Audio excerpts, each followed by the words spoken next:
Eh bien, nous sommes au cœur du cimetière de Vils-sur-Sault. Respectons ce lieu de recueillement où sont enterrées les dépouilles, mais pour dire que c'est aussi un lieu de témoignage de la vie du village, ici Vils-sur-Sault.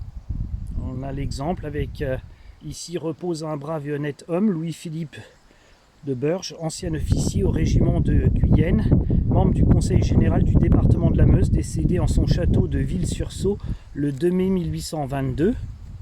Nous avons la petite chapelle de la famille Grenelle qui est enterrée dans ce cimetière. Jean-Baptiste Broussier et Nicolas Broussier.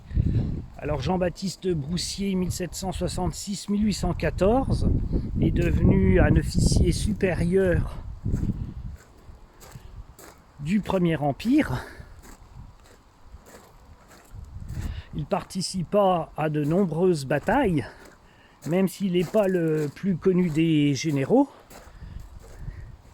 Il a eu la reconnaissance de l'empereur, puisque son nom est gravé sous l'Arc de Triomphe, un rare privilège.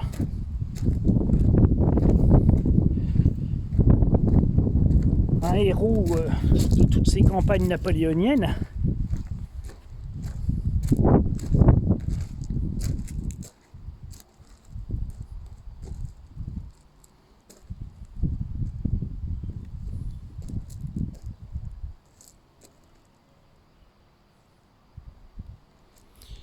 Et puis Nicolas Broussier, cordonnier de métier,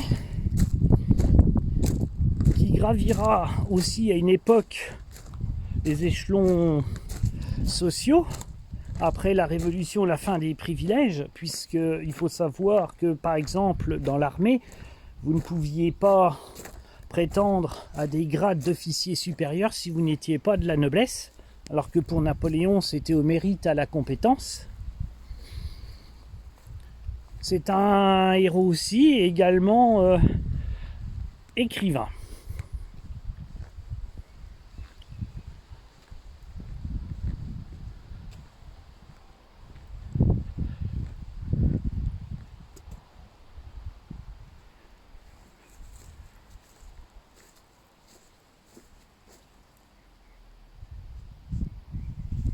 Un témoignage aussi, un lieu qui témoigne de la vie et de la mort, mais du passé d'un village.